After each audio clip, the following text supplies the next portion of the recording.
I'm a founder and CTO of PatientPattern. Today I'm going to be talking about risk identification for populations using clinical frailty. So, a little backstory. We started in the super exciting, sexy industry of post-acute care. That is basically assisted living, rehab centers, nursing homes, and the hospitals that discharge into them. My partners are a geriatrician and a health economist. I'm a software engineer. We basically started this to try to use technology to bridge the gap between the growing aging population and the severe lack of care professionals that are trained to deal with those people in the clinical setting. So I'm going to be talking a little bit about frailty, so let me touch on it quick for anyone who's not familiar. Frailty is a internationally validated metric over the last 30 years. It's used, mandated in Canada and Europe in the last year.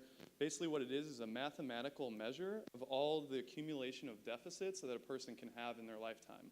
So think of it as the chance of somebody bouncing back from the next stressor that hits them, right? So it's very comprehensive. It includes cognitive, psychosocial, functional. One thing that's interesting that it does not include is age and diagnosis. So of all the points, we take, sorry, hold on. Right, so it is the most predictive measure for rehospitalizations, mortality, utilization, aka clinical risk, most single predictive measure that we have. So what we started by doing was developing this new risk score that's based on frailty that can be collected more easily than the traditional academic approach. So we then scaled that out to automate it with existing data that's in these facilities mandated by Medicare. So MDS data is a standard data set that exists within these facilities that unfortunately does not exist in a lot of other healthcare in the United States yet. We basically take that and we automate our frailty scoring at scale across the facility. So we match that with a web-based platform that helps the clinicians and the nurses on the ground actually do the right thing. Essentially, we're giving them a common language to speak about risk, and we're identifying potential interventions for the right people at the right time. So this is what we do now. This is our core product. So far, it's working pretty well. We're in a lot of nursing homes for hospital chains. We're starting with one of the largest state programs out of Colorado. We're actually in the largest nursing home chain here in California.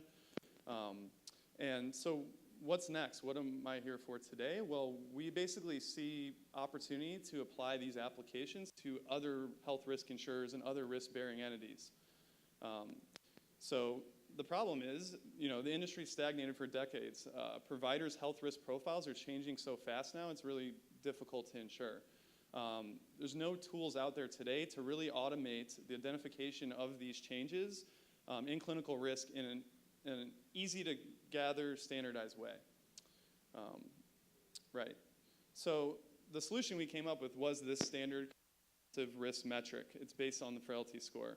We built reporting tools that are automated from existing data sets, and they're capable of doing this health risk assessment to create this standardized score for the facilities. So we sort of think of it as like the FICO score for patient risk, creating a common language for people to communicate with. Another anecdote I would use is like where, car insurance companies are doing a lot to try to do more tracking of their drivers and get more comprehensive data on the drivers as it changes in real time to adjust premiums. We don't see any reason why if health insurers had access to this comprehensive dynamic data, they couldn't do something similar. So we have web-based tools. Here's a couple of them that help users understand this risk. Basically, the ask today is that we're just looking for partners to help us understand your industry and how we can maybe apply some novel approaches to risk identification and mitigation.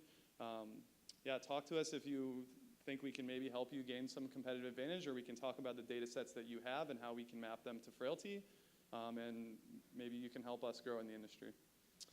So this is our team. We're a team of geriatricians, technologists, health economists, and some key advisors here. So yeah, that's pretty much it. Any questions?